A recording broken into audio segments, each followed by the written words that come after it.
Hello दोस्तों, नमस्कार दोस्तों। स्वागत है आप सभी का ऑनलाइन एडा फर्स्ट यूट्यूब चैनल पर। इस वीडियो में हम बात कर रहे हैं एक बड़ी और लेटेस्ट अपडेट के बारे में, जो कि संबंधित है खुशखबरी को लेकर। बीएड छात्रों के लिए एक बड़ी खुशखबरी सामने निकल कर आ गई है।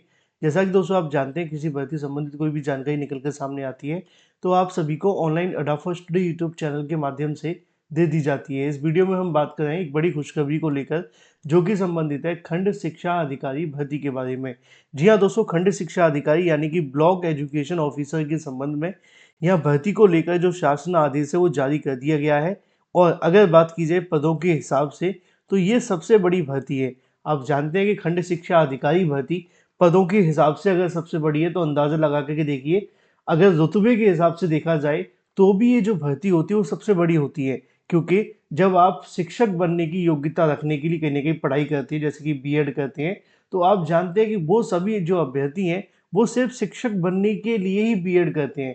लेकिन उनको जब बीएड कर लेते हैं तब पता चलता है कि उसी योग्यता के आधार पे वो शिक्षा विभाग के सबसे बड़े अधिकारी भी बन सकते हैं, जिसको आप खंड शिक्षा अधिकारी कह सकते हैं।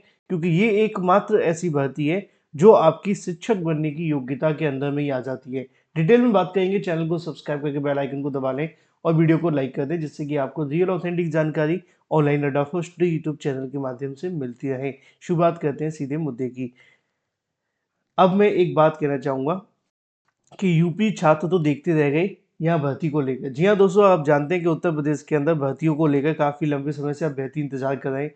लगातार भर्तियों का विज्ञापन जारी होने के लिए इंतजार में है कि भाई नई भर्ती के विज्ञापन आएंगे। वैसे तो उत्तर प्रदेश के अंदर बहुत सारी ऐसी भर्तियां हैं जिनकी कतार काफ़ी लंबी है, चाहे वो प्राथमिक की हो, एलटी की हो, जीआईसी प्रवक्ता की हो, टीजीटी पीजीटी पुरानी होने के बाद नई भर्ती की हो, या इसके अलावा और भी बहुत सारी ऐसी भर्तियां हैं जिनके विज्ञापन आने के इंतजार में अभ्यर्थी लगातार प्रिपरेशन कर रहे हैं। लेकिन मैं उन सभी अभ्यर्थियों को लगातार एक सलाह देता आया हूँ कि देखो, जब आपके पास में कहीं मौका मिल रहा हो तो आपको उस पर कहने की दोनों हाथ से उसको लपक लेना चाहिए। अगर आप बैठे हैं कि नहीं भाई, हम उसी के आधार पर नौकरी करेंगे, तो फिर आपके लिए मुश्किलें बढ़ने वाली हैं। अब ये मुश्किलें क्यों बढ़ गई हैं, मैं बता दूं कि जो उत्तर प्रदेश के अभ्यर्थी, उत्तर प्रदेश में आपने देखा होगा खंड शिक्षा अधिकारी भर्ती 2019 में आई थी, 309 पदों पर निकाली गई थी, ठीक है। अभी वर्तमान में उत्तर प्रदेश में जो खंड शिक्षा अधिकारी भर्ती के पद हैं वो इतने हैं, 89, ठीक है। अब यहाँ पर आप कहेंगे सर, अभी तो आप बोल रहे थे सबसे पदों के हिसाब से सबसे बड़ी भर्ती ये उत्तर प्रदेश की नहीं है ना। ये जो भर्ती मैं आपको बताने जा रहा हूँ वो आपके लिए है, सभी अभ्यर्थी उसमें आवेदन कर सकते हैं, हर राज्य का अभ्यर्थी आवेदन कर सकता है।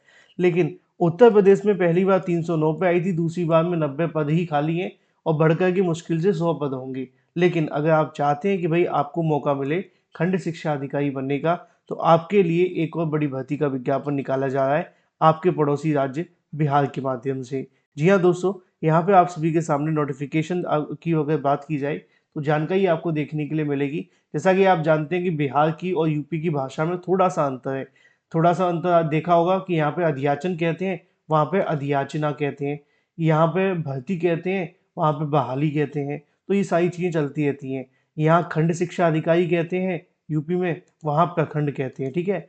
पद नाम एक ही है। चलिए आगे लिखा हुआ है, सभी जिलाधिकारी पदाधिकारियों को नोटिफिकेशन के माध्यम से बताया जाता है कि प्रखंड शिक्षा पदाधिकारी के रिक्त पदों पर प्रतिनियुक्ति के संबंध में उपयुक्त विषय में कहने के राज्य सरकार के सभी जिलों के प्रखंडों में प्रखंड शिक्षा अधिकारी का पद रिक्त है। प्रखंड शिक्षा पदाधिकारी के पदों पर रिक्त होने के प्रखंड के जिला कार्यालय और संबंध विभागीय कार्यों में कठिनाई का सामना आया है। ऐसे में विभाग यह निर्णय लिया है कि प्रखंड शिक्षा अधिकारी के पदस्थापित पर्यवेक्षण स्तर की कहने के रिक्त पदों को भरने के लिए जो फैसला है वो लिया गया है। आसान और कम बातों में मैं आपको बता दूं कि बिहार के माध्यम से अब खंड शिक्षा अधिकारी भर्ती के विज्ञापन जारी करने की प्रक्रिया शुरू कर दी गई है। अब खंड शिक्षा अधिकारी एक ऐसा पद जो अपने आप में किसी से कम नहीं है।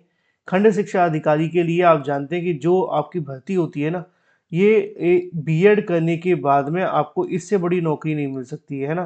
क्योंकि अगर बीएड के आधार पर नौकरी लेना चाहते हैं तो ये सबसे बेस्ट है। अब खंड शिक्षा अधिकारी की हम जब बात करते हैं तो यहाँ पे आपको कुछ योग्यताएं पता होनी चाहिए। देखो, खंड शिक्षा अधिकारी के लिए आपसे टीईटी नहीं मांगा जाता है, ठीक है। टीईटी आपसे नहीं मांगा जाता है खंड शिक्षा अधिकारी के लिए। हाँ, आपसे ग्रेजुएशन मांगी जाती है, जो आप ग्रेजुएशन करते हैं। अब वो ग्रेजुएशन आपने कैसे भी कर रखी हो कोई फ़र्क नहीं पड़ता है, क्योंकि ना तो यहाँ पे आपसे कोई सब्जेक्ट कॉम्बिनेशन मांगा जाएगा, ना ही किसी प्रकार की अन्य कोई डिमांड आपको देखने के लिए मिलेगी। बस एक चीज़ आप सभी को ध्यान में रखनी है कि इसके साथ में आपने क्या कर रखा हो, बीएड कर रखा हो। अगर आप इसके साथ बीएड कर रखे हैं तो आवेदन कर सकते हैं। बीएड के साथ साथ सबसे बड़ा जो सवाल देखने के लिए मिलता है वो होता है बीटीसी और डीएलएड करने वाले अभ्यर्थियों के लिए। जब बीटीसी डीएलएड करने वाले अभ्यर्थियों की बात आती है तो आप जानते हैं बीटीसी डीएलएड करने वाले दो तरह के अभ्यर्थी होते हैं। एक वो बीटीसी डीएलएड होते हैं जो आपके ग्रेजुएशन के आधार पर बीटीसी डीएलएड करते हैं। एक वो होते हैं जो 12th के आधार पर करते हैं, ठीक है। अब इनमें से कौन से आवेदन करेंगे, इसका सीधा सा जवाब मैं आपको दे दूं। एनसीटी यानी कि नेशनल टीचर एजुकेशन काउंसिल की तरफ से अगर बात की जाए, उनके नियमों के मुताबिक जो खंड शिक्षा अधिकारी के पद पर है, बीटीसी और डीएलएड दोनों ही एलिजिबल नहीं होते हैं, चाहे वो आपका 12th के आधार पे हो या ग्रेजुएशन के आधार पे। इसकी वजह क्या है वो मैं आपको बता देता हूँ। क्योंकि बीएड जो है वो आपकी 12th तक की पढ़ाने की योग्यता मानी जाती है, इसीलिए बीटीसी डीएलएड जो होता है वो आपका 6 to 8 तक ही मान्य है। तो बीएड को कहीं ना कहीं खंड शिक्षा अधिकारी के पद पर एलिजिबल माना जाता है, जबकि बीटीसी डीएलएड नहीं माना जाता है। अब इसको लेकर एक बार मामला यूपी के हाई कोर्ट में भी गया था, वहां पर भी एनसीटी के माध्यम से अपना जो एफिडेविट है वो दिया गया था और उसमें उन्होंने माना था कि जो बीएड है वो बीटीसी डीएलएड के बराबर नहीं है, तो ऐसे में उसमें इनको मान्य नहीं किया गया था। तो भाई अब यूपी के अभ्यर्थी तो देखते रह गए कि यूपी में भर्ती आएगी आएगी आएगी, लेकिन बिहार में खंड शिक्षा अधिकारी भर्ती भी आ गई है। अब सवाल ये होगा कि यहाँ कितने पद हैं, है ना। इस पे बात कर लेते हैं। जो मुझे जानकारी मिली है तकरीबन 700 के आसपास पदों पर यहाँ खंड शिक्षा अधिकारी की जो भर्ती है वो देखने के लिए मिलेगी। बिहार के अंदर काफ़ी लंबे समय के बाद ऐसा होने जा रहा है। 700 के समथिंग पदों पर खंड शिक्षा अधिकारी की जो भर्ती है वो आपको देखने के लिए मिलने जा रही है। और इसका विज्ञापन कब तक आएगा, जहाँ तक मुझे उम्मीद है इसका जो विज्ञापन आपको देखने के लिए मिलेगा मई के अंदर देखने के लिए मिल सकता है, क्योंकि अभी इसकी जो नियुक्ति के संबंध में प्रोसेस शुरू हो गया है। अप्रैल में इसकी जो अध्याचन है वो भेज दिए जाएंगे बिहार लोक सेवा आयोग को। एक बार जैसे ही अध्याचन बिहार लोक सेवा आयोग को प्राप्त होते हैं, उसके बाद में मई के अंदर आप सभी के सामने नोटिफिकेशन जारी कर दिया जाएगा। इसकी जो भर्ती होगी वो आपको देखने के लिए मिलेगी बिहार पब्लिक सर्विस कमीशन के माध्यम से।